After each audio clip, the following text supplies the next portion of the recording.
Air. Dalam satu tetes air, ada berjuta kehidupan, berjuta bentuk. Yang kamu lihat sekarang ini bukanlah luar angkasa. Ini adalah sebuah galaksi tersendiri, semesta tersendiri, dalam setetes air. Pencarian tanda kehidupan di ujung semesta selalu berasal dari pencarian akan air. Liquid water has been found on Mars. Scientists have suspected that frozen water could survive in permanently shadowed craters. NASA's at the Hubble North Space Pole. Telescope has directly imaged what may be plumes of water vapor on Jupiter's icy moon Europa.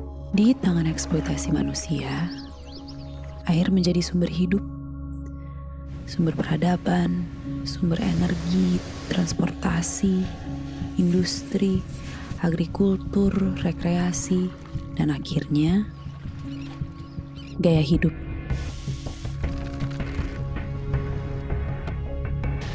Melihat yang baru, kemudian dengan teknik fotografi secara visual menarik gitu ya. Wah, pengen juga ya. Hari ini dia menjadi tren, minggu depan dia sudah tidak bisa dipakai lagi. Konsumen tuh di brainwash bahwa busa sama dengan bersih. Busanya banyak, dikesat itu lebih bagus. Coba lah misalnya kita make untuk keperluan mandi cuci dalam satu hari sekitar 50 gram misalnya. Sedikit. Ada berapa juta orang?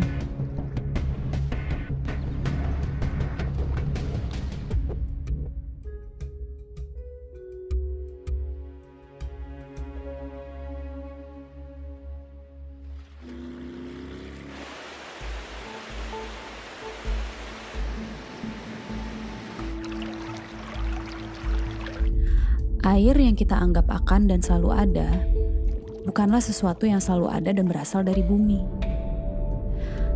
Air berasal dari luar planet ini.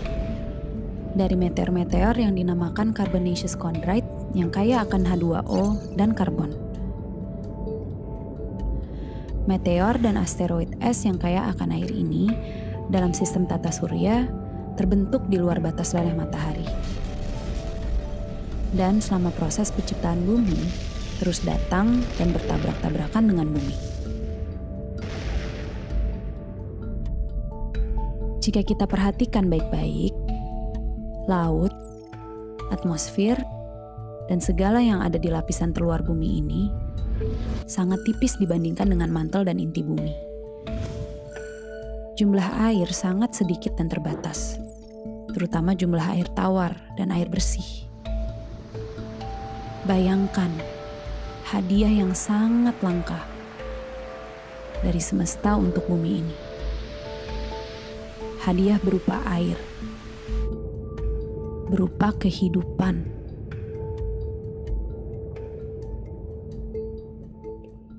Three, two, one. See? It's a cloud. It's the water cycle. It's science. Selain air, kehidupan pun bersiklus. Standar kecantikan punya siklusnya sendiri.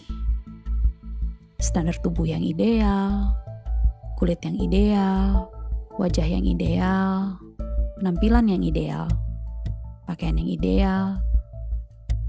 Semuanya terus berputar, terus berubah. Fast fashion adalah sebuah terminologi yang akhir-akhir ini populer yang menggambarkan betapa cepatnya siklus hidup sebuah fashion.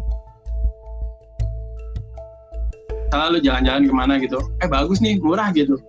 Berapa? 30.000 doang gitu. Oh, udah belilah gitu. Beli, terus lo nyampe rumah kayak, oh gue beli ini ya, anjing apaan nih? Letak lagi, terus lu beli lagi, gitu lagi. Untuk memproduksi sebuah celana jeans, dibutuhkan 6.500 air. Kaos katun, 2.700 liter air. Sedangkan tubuh manusia hanya butuh 600 liter untuk diminum per tahun. Ditambah dengan pola persaingan industri yang berusaha menekan biaya produksi sekecil mungkin. Para buruh dan pekerja di mata rantai terbawah menjadi pihak yang paling terdampak dengan kebutuhan untuk berpakaian dan bergaya. Last November, 112 people were killed in another major factory fire. 30,000 Chinese workers went on strike. Garment workers in Bangladesh. Namun, itu belum semua. Ternyata, dampak negatif bagi air dari limbah gaya hidup berpakaian tidak kalah dengan detergen yang kita pakai untuk menjaga penampilan diri. Untuk mencuci pakaian, wajah, tubuh. 70% persoalan air itu terdampaknya dari limbah domestik. Mungkin orang bakal berpikir, wah ini sungai ada limbah industri nih. Padahal sebagian besarnya itu dari limbah rumah tangga.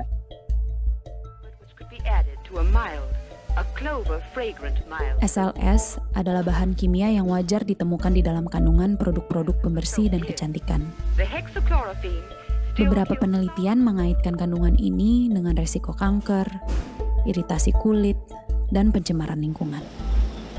Senyawa ini biasanya ditambahkan di sabun atau di skincare gitu ya, menghasilkan busa gitu. Jadi dia bisa membilas kotoran, bahkan minyak. Bisa aja sabun yang nggak ada busa dan bersih. Pelan-pelan tuh konsumen itu kayak di brainwash bahwa sabun makin banyak berbusanya itu tuh makin bersih. Padahal it's actually not true. Busanya ini nggak mudah degradable, kayak masuk ke water stream kita, masuk ke sewer dan yang lain-lain. Ini yang menjadi problem. Nggak pernah kepikiran kan, selamanya kita pikirin fokusnya di packaging, di plastik, dan segala macam. Tapi ternyata yang nggak kelihatan itu loh, yang udah disiram masukkan ke selokannya itu yang kita nggak pernah nggak pernah pikirin gitu kan. Ternyata itu dampaknya tuh jauh luar biasa, lebih gila lagi. Mau nggak gitu mandi di hari pertama, nanti mandi lagi di hari ke-10 gitu misalnya, karena biar nunggu LAS-nya larut dulu misalnya di alam gitu. Sebuah penelitian di Institut Aerospace Stuttgart menemukan bahwa air menyimpan suatu bentuk memori secara mikroskopik.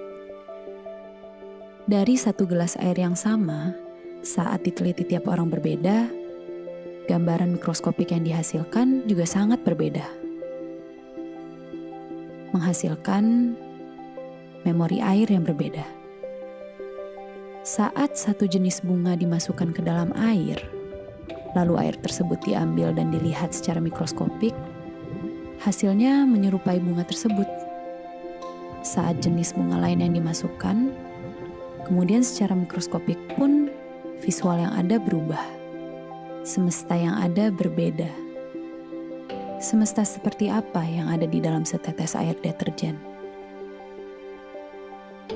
Memori seperti apa yang kita rekam untuk semesta lewat tetes-tetes busa tersebut?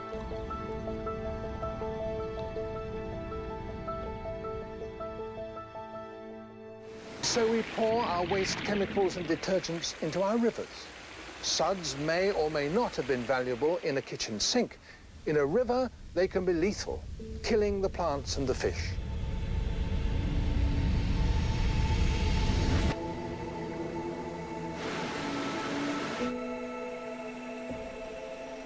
Mencintai udara, mencintai air, mencintai bumi dan segala isinya bukan sesuatu yang baru. We shouldn't so exploit natural resources that we destroy them. Common sense, you might think. Sejak tahun 90, istilah upcycle muncul dan populer. Upcycle yang berarti memanfaatkan barang-barang bekas untuk memberi nilai yang lebih, mengupgrade gerakan recycle yang hanya sekadar mendaur ulang. Upcycle mengajak kita kembali mengingat cara hidup nenek dan kakek kita, yang penuh pertimbangan, tidak boros, yang penuh kesadaran dalam konsumsi. So she takes her time and sees that everything she gets is fresh and good. Pandemik yang terjadi membawa orang merubah prioritas hidup. Kita jadi lebih mementingkan apa yang kita pikirkan. Buah pikir kita menjadi lebih orisinal dan lebih otentik karena tidak terbungkus oleh kebutuhan-kebutuhan kita untuk menunjukkan siapa diri kita. yang tadinya tidak bisa keluar rumah kalau tidak pakai baju merek ABC dengan parfum ABC dan makeup ABC, sekarang menjadi lebih simple untuk menyikapi dirinya gitu. Prediksi 10 tahun ke depan tuh orang lebih memilih merepair atau merenew atau memperbarui bajunya dia yang udah ada dibandingkan dia beli baju baru. Tempat gue aja itu kan tukang jahitnya dekat pasar, ada kain sisa di sana. Kalau misalnya tuh kain kagak diambil, itu diambil sama tukang bakso, sama tukang soto yang ada di pasar Kebayoran Lama. Itu buat lap gerobak, selesai itu dibuang. Terus akhirnya gue ke sana, itu gue ambil, gue bawa pulang, terus gue olah di rumah, gue potong-potong, gue komposisiin, itu gue oper lagi ke abangnya. Terus nanti dia yang ngejahitin. Jadi kayak secara nggak langsung tuh kain sisa dari tempat dia yang nggak kepake itu bisa ngasilin duit buat dia. Kesadaran tentang kosmetik fair trade dan ramah lingkungan sudah dimulai sejak tahun 70-an. To seek out only natural, sometimes crazy-sounding ingredients. Bananas for her shampoos, mud creams from India. Dan walaupun pada akhirnya para pelaku kosmetik fair trade dan sadar lingkungan terus tergilas roda industri, jejak perjuangan kosmetik ramah lingkungan terus tumbuh. Memang ada drawback-nya, karena dari segi harga itu jauh banget bedanya. Kayak SLS itu kan murah banget, mungkin sekilo 10.000, 20.000. Nah, sedangkan kalau bahan-bahan natural itu sekilonya bisa juta-jutaan gitu. Jadi harganya berkali-kali lipat. Solusi itu bukan di produk, 80% solusi itu dari dalam diri kita sendiri. Dan itu semua mulai dari pikiran.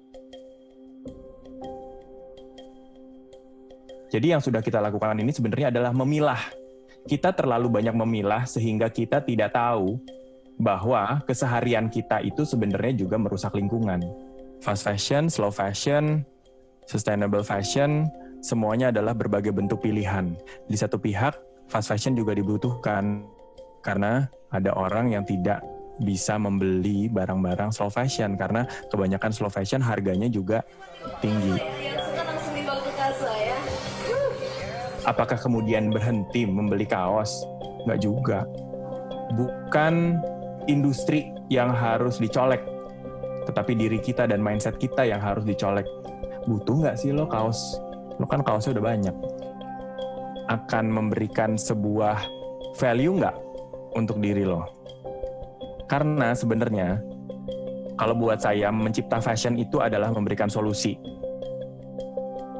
Menjadi sebuah titik bersyukur pada diri sendiri. Air itu seperti cerminan sih.